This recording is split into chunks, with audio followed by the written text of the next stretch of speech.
Hey, Ryan Michael Galloway here. Welcome to Gigster and The Pooch.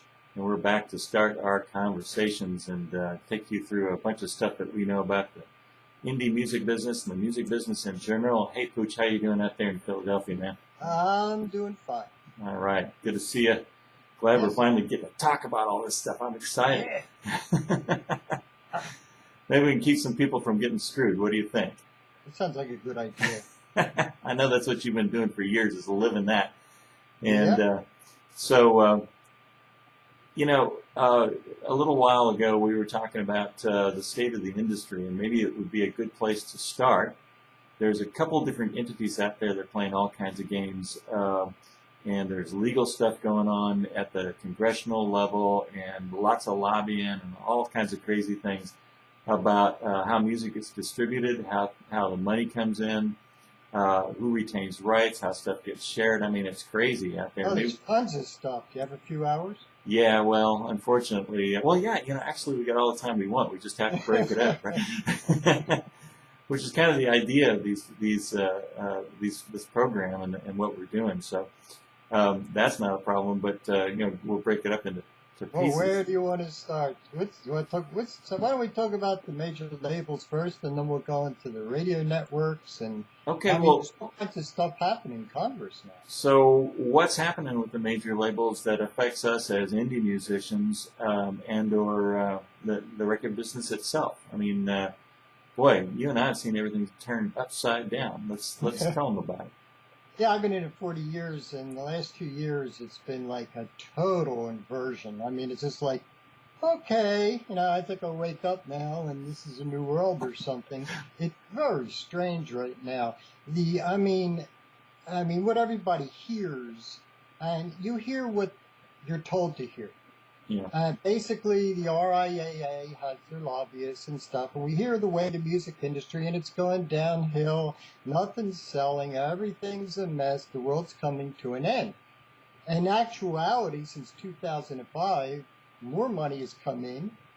And by the way, Universal just posted again. I mean, things are happening. It's going up even with the majors.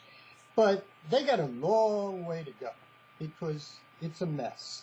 And right now, I mean, they're still laying off. They just laid off from a couple of the majors. They laid off major people, Hmm. top 8 people who are opening up indie labels, which is very interesting.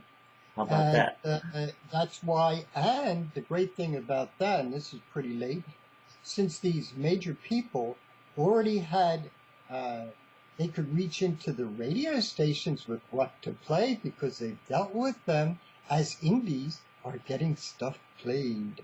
Hmm. So that's one of the latest things happening. I mean, but the RIA is going down, down, and we got to help people move up, not worry about the majors, and let's get them moving forward. And if they want to go with the majors, fine.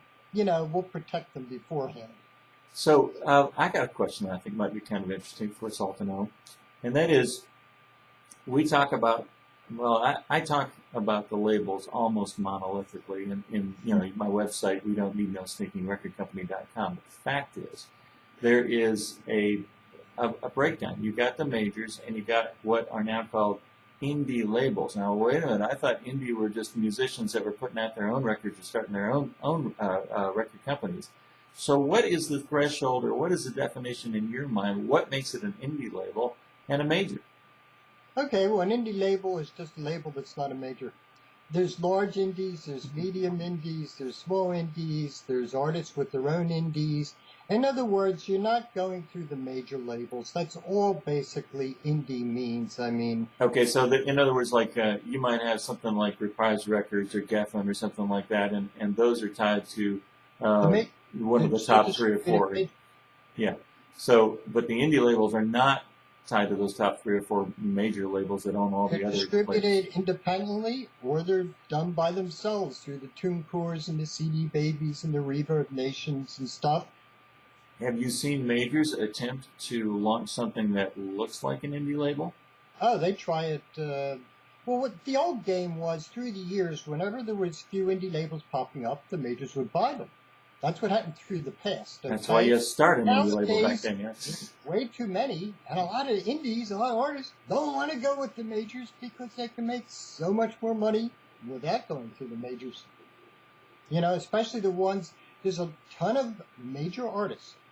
As soon as they leave the majors, what they used to do is go to another major or get re-signed to that major. That's not happening. They're forming indies. Oh, yeah. You know, because, you know, as we've said often, you can make as much selling 25,000 as an indie and keep creative control and keep power and keep financial. Why the hell do we need them? Exactly. That I wonder if that might be a good place to take a break, and we'll come back a little bit more on that. Remember, folks, the mystique needs to be in the music. And not in the business. And I'm the Pooch. And I'm the Gigster, Brian Michael Galloway, and David J. Spangenberg. We'll be back next time. Thanks.